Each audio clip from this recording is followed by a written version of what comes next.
Dead or Alive was the first game to put Team Ninja on the map, and I didn't realize it was also the only video game to feature beautiful women at the time. Even Ryu Hayabusa gave it his seal of approval. Released in 1996, this game saved Tecmo from bankruptcy, all thanks to Tomonobu Itagaki's vision for a faster, more provocative alternative to other fighting games. Team Ninja really did have their priorities straight from day one. They're not messing around here. You can toggle the jiggle physics right from the options menu. Now this is science! And man, these things are ridiculous.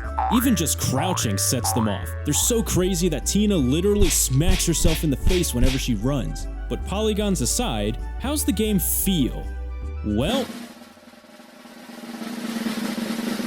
it's okay. While Tekken at least had these goofy yet uncanny cutscenes to make it worth revisiting, DOA doesn't really have much going for it, at least from a modern perspective. And I know, I can't be too harsh, most early 3D games didn't age well.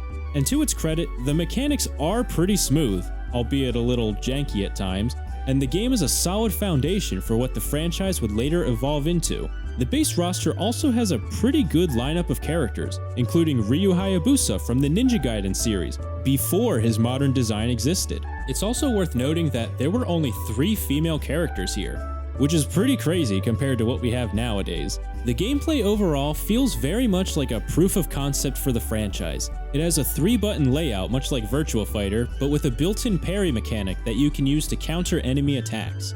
I've always enjoyed this triangle system that the series had in its gameplay.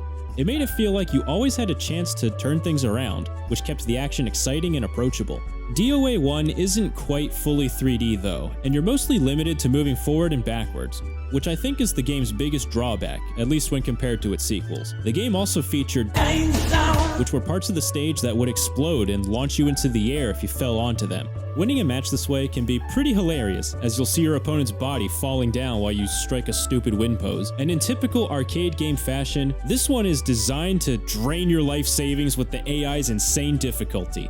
I used to be able to clear the arcade mode no problem, but nowadays I can't beat it for the life of me.